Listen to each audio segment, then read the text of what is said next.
عملنا فراخ اقتصادية جدا جدا جدا ب50 جنيه. عملنا وليمة الفراخ المقرمشة دي كلها. بصوا الجمال، شبشب، بصوا الساندويتش، بصوا الجمال، بصوا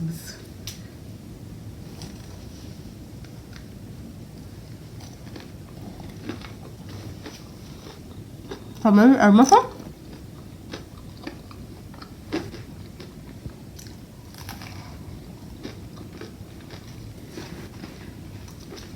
روح يا واد هات 5 جنيه من عندك وقول له يكتر، ولو ما كترش روح منك واللي كان دراعك. طب ليه ما نعمله في البيت؟ بصوا الجمال، بصوا قد ايه تحفه.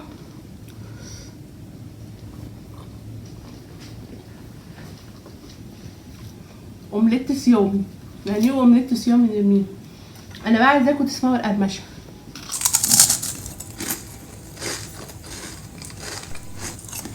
كلام النهارده كبير قوي، تعالوا نشوف مع بعض.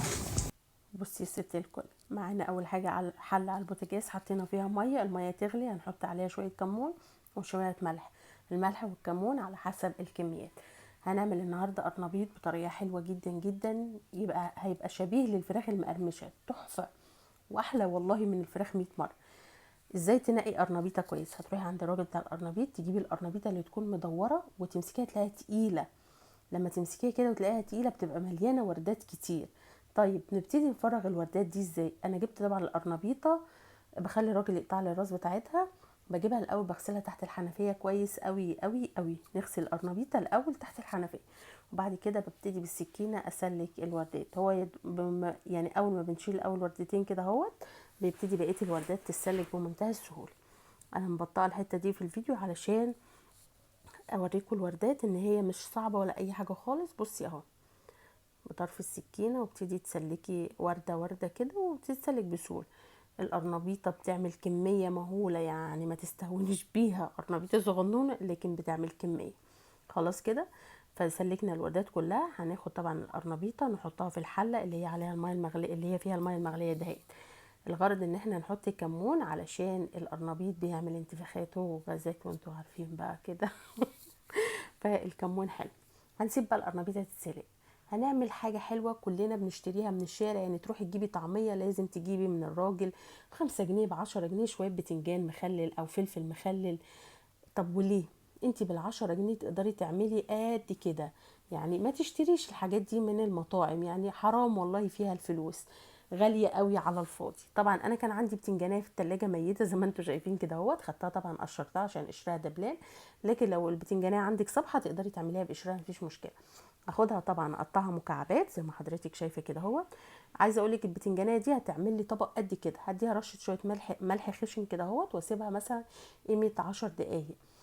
هسيبها على جنب. هنروح بقى نشوف القرنبيط، نعرف منين هو استوى. بتعملي بصباعك كده تلاقيها كده دايبه، يعني لا هي مستويه ولا هي مهريه كده، تمام قوي. تطلعيها على طول. يعني بعد قد ايه نرمي؟ ممكن نقول 7 دقايق. وبعد ال7 دقايق امسكيها بايدك كده اهوت هتلاقيها زي ما انت شفتي استوت. تصفيه كويس قوي وطلعيه. طلعته طبعا وسبته يهدى شويه يبرد. وهاجي بقى عند البتنجان اللي احنا قطعناه مكعبات صغيره، هغسله كويس من الملح اللي انا كنت حاطه فيه شويه عشان ما اشربش زيت.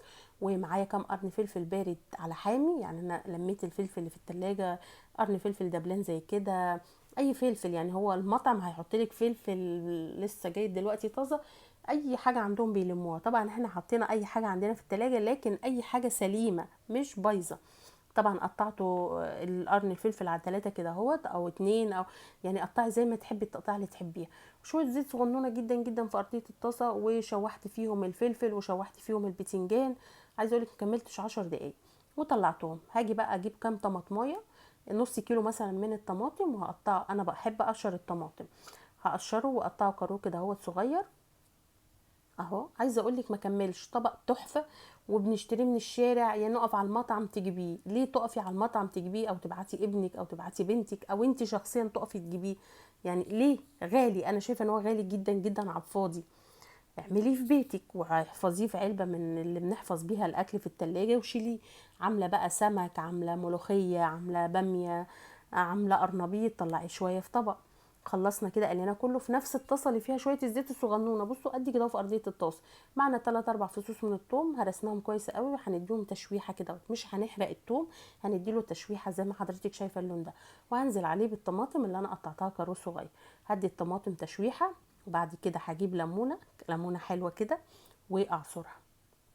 التكه دي مهمه جدا، هتديكي طعم وريحه احلى مليون مره من اللي بتشتريه من المطعم.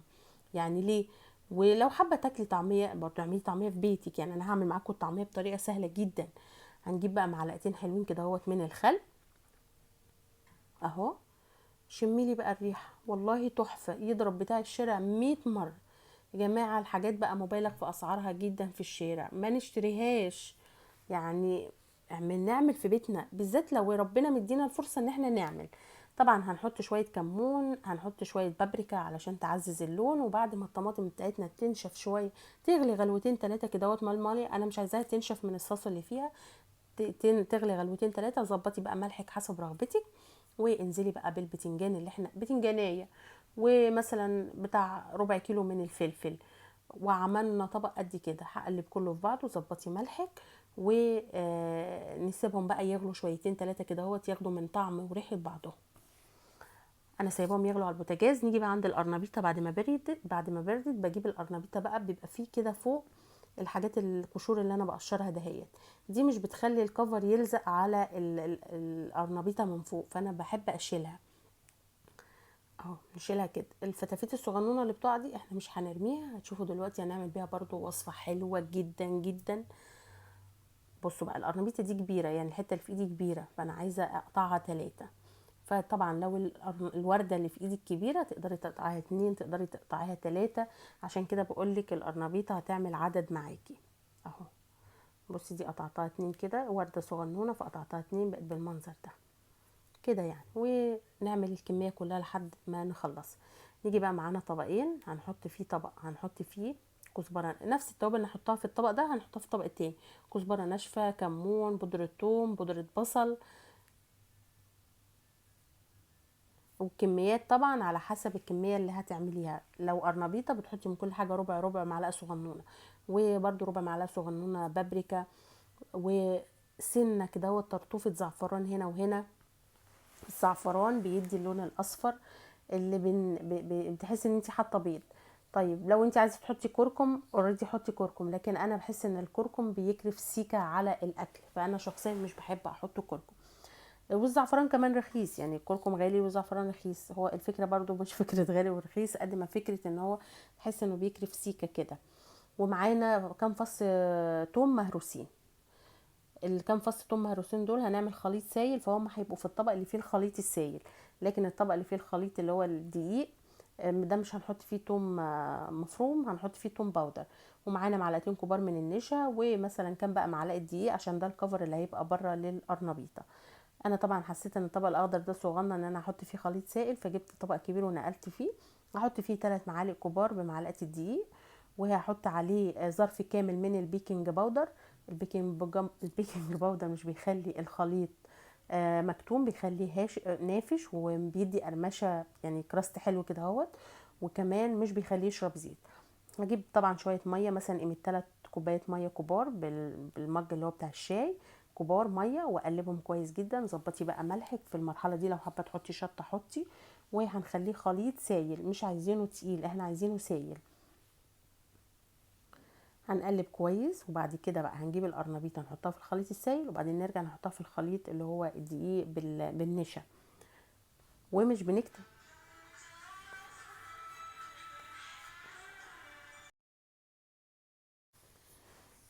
وبنجيب بقى القرنبيط من الخليط السائل نحطه في الدقيق، واحنا بنعمل ايدينا زي المنخل كده اهوت، ونبتدي ننفضه كويس ونبدره حلو. زيت سخن قوي في طاسه على البوتاجاز، نحط الزيت يسخن قوي قوي، وننزل بالقرنبيط ياخد لون، تقلبيه على الوش التاني. عايزه اقول لك طريقه سهله وتحفه وغدا موفر. يكاد الحاجه الوحيده اللي هتبقى غاليه فيه هو الزيت، لكن لو عملتيه زي ما بقولك بالطريقه دي مش هيشرب معاكي زيت خالص يعني خالص. حطي كيس بيكنج باودر وحطي معلقتين 3 نشا، مش هيشرب زيت خالص، ويطلع خفيف وجميل ومسكر طعمه بصراحه خطير. لازم تجربوا تعملوا القرنبيط بالطريقه دي، هيعجبكم جدا جدا. دي كده تاني وصفه في الفيديو النهارده. عملنا وصفه الفلفل الباذنجان، ووصفه القرنبيط، ووصفه بقى الاومليت الصيامي. انا شخصيا بسميه اومليت صيامي بديل للبيض. طبعا الخليط اللي هو الاصفر اللي فاض، والفتافيت اللي فاضت بتاعه القرنبيط، والدقيق اللي كنت ببدر فيه، لميته كله على بعضه. انا مش برمي حاجه خالص، لميت كله على بعضه في طبق واحد.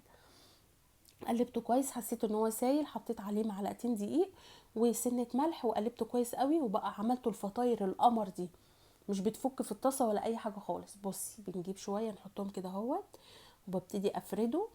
هتقولي يا نرمين هيفك في الطاسه ولا اي حاجه خالص. بصي اهو هنفرده كده اهوت وبس، ما تجيش جنبه تاني، سيبيه خالص لحد ما ياخد لون. تلاقي الحواف بتاعته كده بقت لونها ذهبي اهو. في الوقت ده تقدري تقلبيه، ما تكبريش الفطيره قوي، خليها صغنونه عشان تعرفي تقلبيها اهو. شكلها قمر، طعمها تحفه. هتسيبوا القرنبيط وتاكلوا الفطاير الرائعه دي، حلوه جدا جدا جدا. يعني مش بنرمي حاجه، لمينا الدقيق مع الخليط السايل، وحطينا سنه ملح، لو حابه تحطي سنه شطه، وبتطلع ممتازه ورائعه. زي ما حضراتكم شفتم الطريقه القمر بجد تحفه، لازم تجربوا لكم او يعجبكم انتوا شخصيا.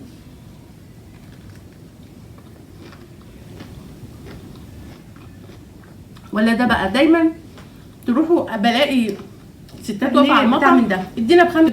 عايزه اقول لك لما بلاقي راجل واقف مفيش مشكله معاه، عاوز رايح شغله ومستعجل ما لحقش يفطر في البيت هيجيب. لكن انا اقف 10 جنيه من ده ليه؟ طب ما انت بال 10 جنيه يعني عايزه اقول لك هو تحفه. ولا ده مش حقيقي الاكل النهارده رائع، واللفت القمر اللي احنا عملناه ده والاكل تحفه. طبعا فيديو النهارده يكون عجبكم ونال رضاكم.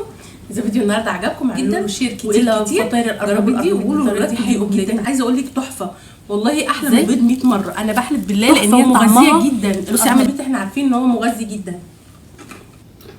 جربي حطي بقى النشا والبيكربونات والبيكنج باودر مش عليها تعليقاتكم ولايكاتكم. اعملوا بقى شير كتير الفيديو. وجداد على قناه بيت العيله واكلات نرمين، واول مره تشوفونا ما تنسوش تعملوا اشتراك في القناه. اشوفكم باكله جديده من بيت العيله واكلات نرمين. باي باي.